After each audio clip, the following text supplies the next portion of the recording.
Social Music Talk. With me today is Christopher Minister, also known as The Minister, and Vader on WRAT, The Rat in New Jersey. Vader's actually my dog. Okay. Vader's our dog. Okay. Yeah. Vader's your dog. Okay. So you're on the air as The Minister at The Rat, right? Yeah, I have been for a while, yeah. So you're the night jock? Yeah, 7 to midnight. And that's a cool rock station, right? Owned by Beasley. Yeah, it's been around for about 26 years. So that's a long time to be, and you're still playing current rock? Yeah. Yeah. So the people who say rock is dead, they must be misinformed, right? Well, I mean, you know me, like I come from mostly like alternative background. So Right. it was new for me to go to like a active rock leaning station. And I've become a fan of Shinedown and Five Finger Death Punch and Godsmack, but we play a lot of stuff that was shared with alternative, like Korn and right. But you guys have a show coming up, a festival, and it features Rob Zombie, Alice Cooper, Ministry, and Filter. Yeah. So that's a pretty wide mix of music there.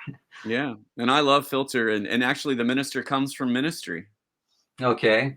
So there you go. That's cool. And you've worked in the past. That one of the fascinating things about your career that it spans many decades. You've done a lot of variety of musical jobs. Like you've been a manager for Daniel Ash, who was with Love and Rockets.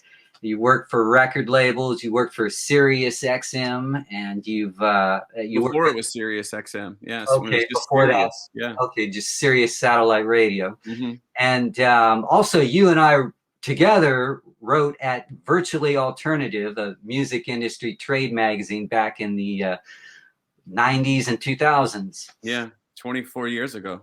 So we have some overlap in our careers. Like when I was programming Quad in Sacramento, you were in Phoenix or Salt Lake City? I think I was in Phoenix when you were up there. Okay, so you were at the Edge in Phoenix, right? Yeah, because I remember you when I was in Phoenix. Yeah. Yeah, because we met at like conventions, radio conventions. Yeah, I mean, it could have been when Gavin was still in San Francisco, or maybe the first year it was in New Orleans. Yeah, those are fun. Do they still have these fun events like that? I mean, they still do the weenie roast. That's all I know. Okay, K-Rock weenie roast in L.A. Yeah, those were always good industry hangs. So let's kind of go through your career. You started in radio, in the late 80s? Like 89, late 89, yeah. And that was in, where did it all start for you? That was in Salt Lake. Okay. So that was the alternative station there, right? Yeah, it was actually, at the time, it ended up being the first market to have two alternatives, because it was KJQ, which was the heritage, the alternative station that had been there forever.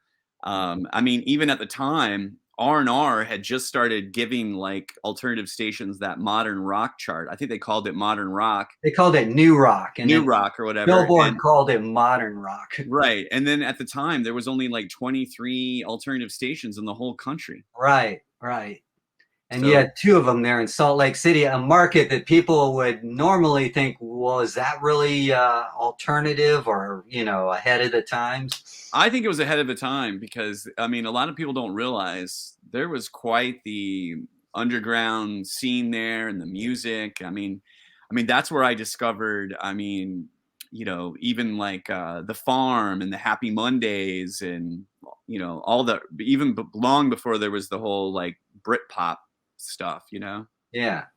Stone Roses. I mean, like. So was JQ, was KJ, or I'm sorry. KJQ. KJQ in also was a letter in there, right? Yeah, KJQ in. KJQ. Yeah. Was that like an independent station or was that owned by Yeah. It was actually owned by a guy out of Odessa, Texas. Okay. Yeah, it was a mom and pop. And then KXRK, the other one that came on that you guys all migrated to, was that I didn't migrate there.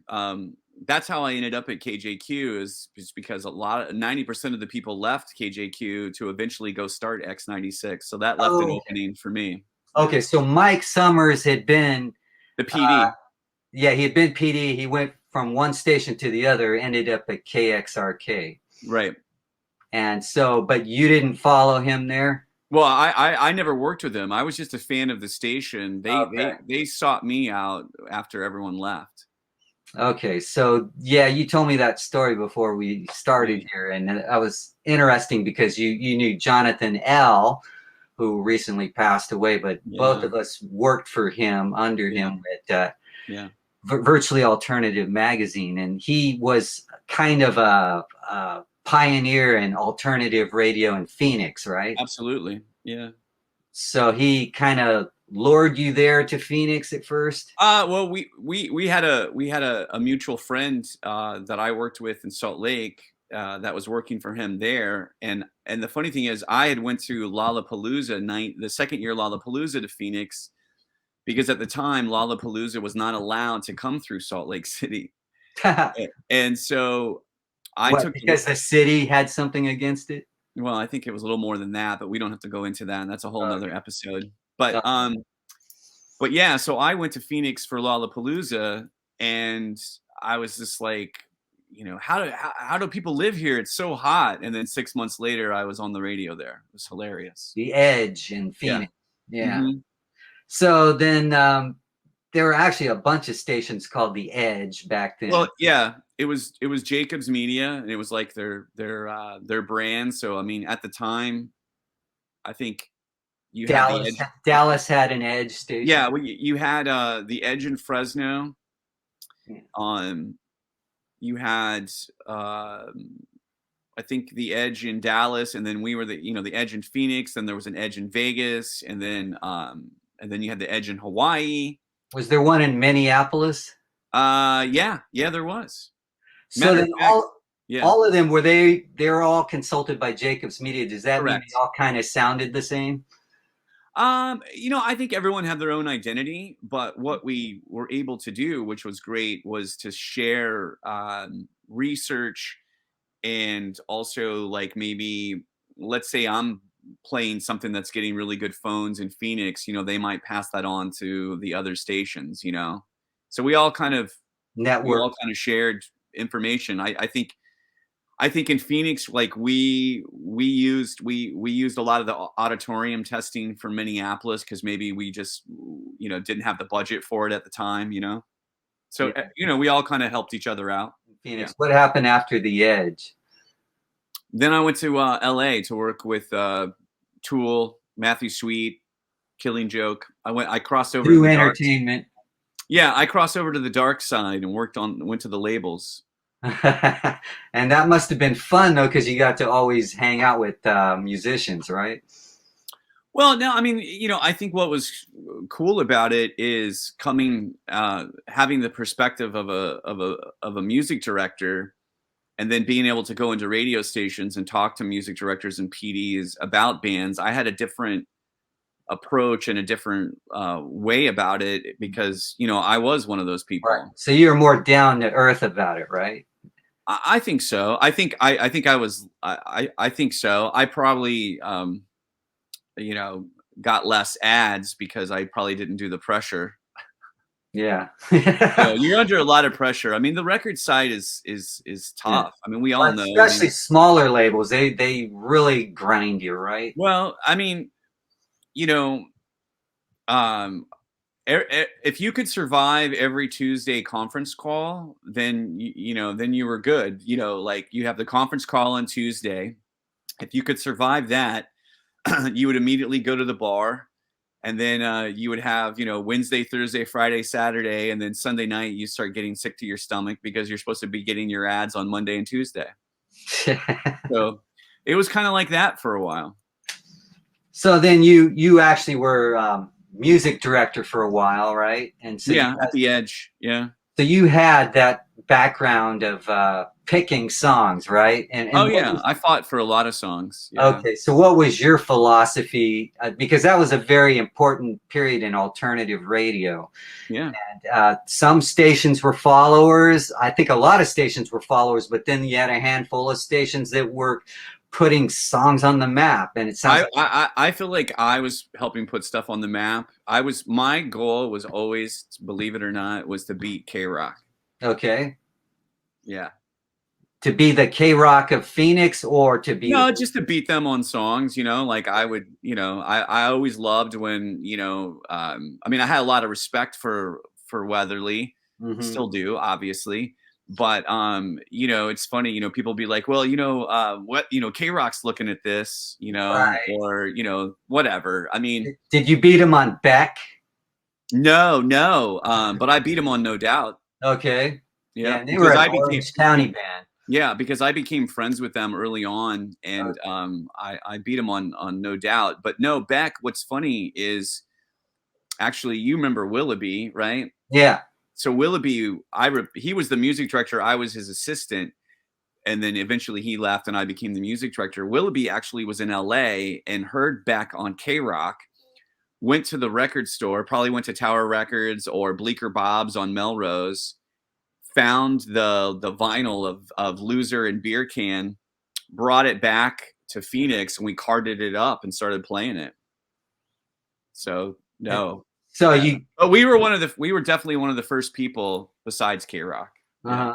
Well, K Rock had Rodney and Rodney Bingenheimer who helped pick a lot of Oh stuff, yeah, a lot of classic stuff. sure.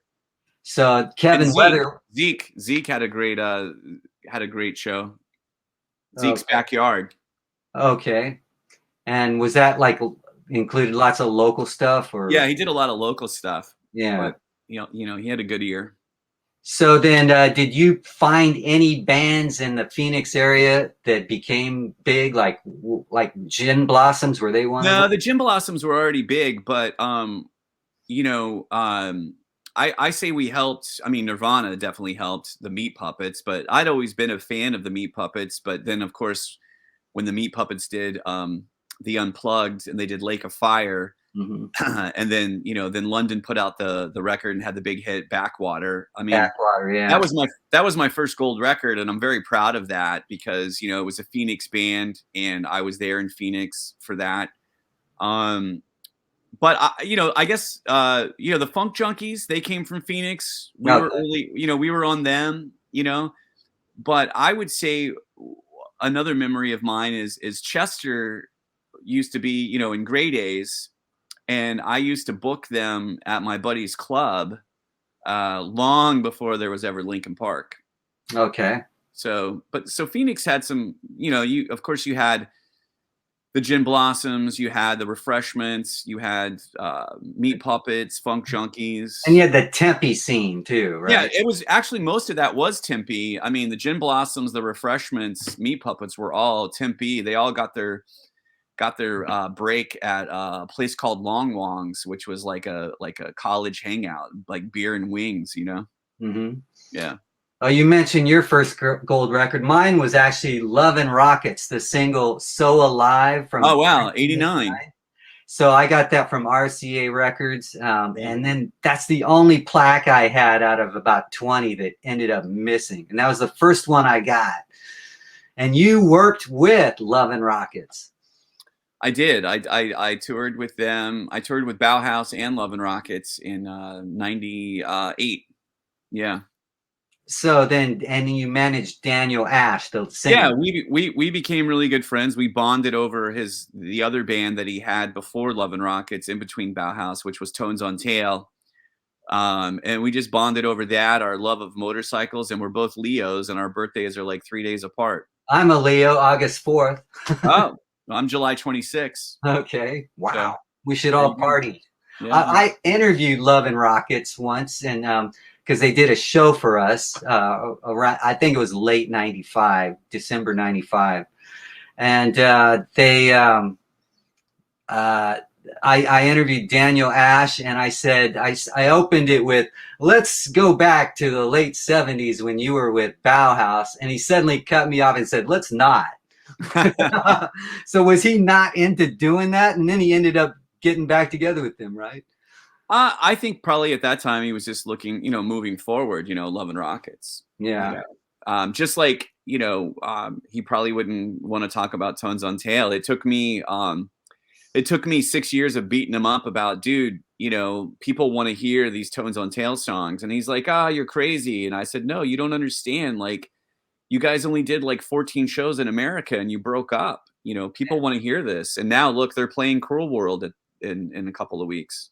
Cool. So Go was a big hit for Yeah. us. Quad is a classic hit. Oh yeah, that's Sometimes, probably Go and So Alive and obviously Bela Lugosi's Dead are yeah, we played the that. three big songs for those guys. Hey, I mean, Bela Lugosi's Dead is like 9 minutes, but I played it anyway midday and it worked. Yeah. So, Yeah, that came out in 1979. Yeah. Yeah. So, wow. So you've done a lot. You've managed groups, and plus you were on Sirius satellite radio. The early days. Yeah, before it merged with XM, right? Oh, long before that. I mean, when I started at Sirius, there was only 250,000 subscribers. Wow.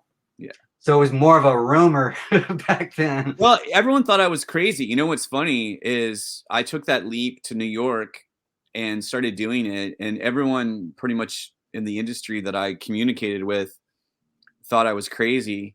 They're like, it's never going to work.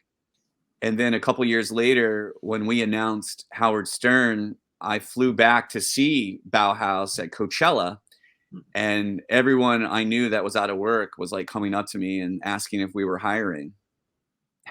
Yeah, because of Howard Stern, right? Yeah, when Howard said he was coming, that just changed everything. Yeah, and so he became the highest paid man in like radio history. Yeah, but a lot of people don't understand that money wasn't just for him; it was for his staff and both his channels, and that was like a budget to run 2 channels. It's not like he got all of that. His deal was like 500 million. 500 million for 5 years, I think. Wow. Yeah. So that topped Rush Limbaugh, who on radio was getting less than 100 million, like somewhere around there, 100. Yeah, but you have to, like, what people don't, maybe people do now, but he announced that he was coming a year before, like he was saying, and so by the time he came, enough people had already signed up anticipating him coming that paid for his like first couple of years. Yeah. I mean, that's how big it grew. I mean, so how long did you stay with Sirius? I was there almost 7 years. Wow. And what did you do? What show did you have? I used to be on Left of Center. I did afternoons on Left of Center, which became XMU. I used to do weekends on Alt Nation, which is still there. I used to host a countdown show on Alt Nation. I used to program First Wave. I loved that because I love the 80s, of course, obviously working with Love and Rockets, Bauhaus, but I loved programming First Wave. Me and Matt Pinfield worked together for a while. That was awesome. And then eventually I went on to program Lithium, the 90s, grunge channel that's still there. And, I helped on a lot of other channels. I helped with Howard 101. I got to work with Drew Carey for Little Steven. I did stuff, I produced Andy Dick's show for a while. So, it was a great time, Wow. And so then that brings you up to today. We, you're at WRAT in New Jersey. Yeah. And also, do you still manage bands? Yeah, I actually manage an artist out of LA. Her name's Devin Thompson. I've been working with her for a couple of years. I listened to 2 of her videos because we were going to do this interview. So I went and checked you out, and then I found her through you. Yeah. Like on your Facebook page. And I listened to a couple of her songs. Let me see if I could remember what I wrote down here. What are like 2 of her newer songs? Well, if you saw the video, you probably maybe saw the video for like So Close or yeah. That one. Yeah. That was really good, and Napoleon was yeah, that's a good one. Yeah, I mean, she's a good artist. So yeah, she's endorsed by Gibson. She's one of the youngest artists endorsed by Gibson. She actually writes and plays guitar. She's the real deal. Did Gibson seek her out through some contact? No. I actually got the meeting through a friend, and it wasn't really even it was basically just to go in there and just kind of do a hang and maybe buy a couple of guitars for her, and we ended up walking out with an endorsement deal like after a couple hours. Wow. Is it because she's a really good guitarist? Yeah, she is. Yeah, Wow. she really is, and she writes. I mean, she plays the big hollow body casinos. Now she's all into the SGs. She's the real deal. Yeah. Awesome. And she just, I've been working with her for about 2.5 years. Mm-hmm. Well, Christopher, we've been talking a lot here, and we're going to wrap it up. But can you sum up some highlights of your radio career or radio or music career, like something that stands out? I have two. Well, I would say probably one of my biggest moments was you remember they do it. I don't know if they still do it, but you remember the Reading Festival every year, the Reading Festival in England. Yeah. Yeah. So I went in '94, and the headliner one night was Primal Scream. And it was my birthday that weekend. And so I somehow ended up with like an all access on stage pass. And I'm standing there watching Primal Scream perform. And then I realized that Mick Jones from The Clash is playing with them. And then this guy standing next to me is like, we're sharing a beer. And then he goes out and starts playing harmonica. And that was Dave Gahan. Wow. So that was that's definitely a highlight. So you got Primal Scream, Mick Jones from The Clash, Dave Gahan from Depeche Mode. I wish I was hanging with all you guys. Right. That's probably that was a good one. Yeah. That's probably one that really sticks out. That I would put in the coffee table book. Mm-hmm. And all the radio conventions and working with goth music, right? Yeah, touring with Bauhaus was phenomenal. Mm-hmm. Those are bands that I had their posters on my wall in high school, and then to tour the US with them, and then to become friends with Daniel, and just be just a couple of guys into motorcycles and just be able to be brutally honest with each other. There was never really with me and Daniel, there was never I never had like a star-struck moment. It was just became like a brother. Mm-hmm. And we still talk, so that's well, tell him I'm still a big fan of his music. Yeah, well, he's not that far from you. He's up in Ojai. Oh, cool. Or for you, it'd be down in Ojai. Yeah. Yeah. Well, cool. So great talking with you, Christopher. Good luck with what you do in the future, and maybe we'll talk again sometime about alternative music. All right, sounds good, buddy. Good to see you. Good to talk to you. Yep, good talking with you. See you later. All right. Social music.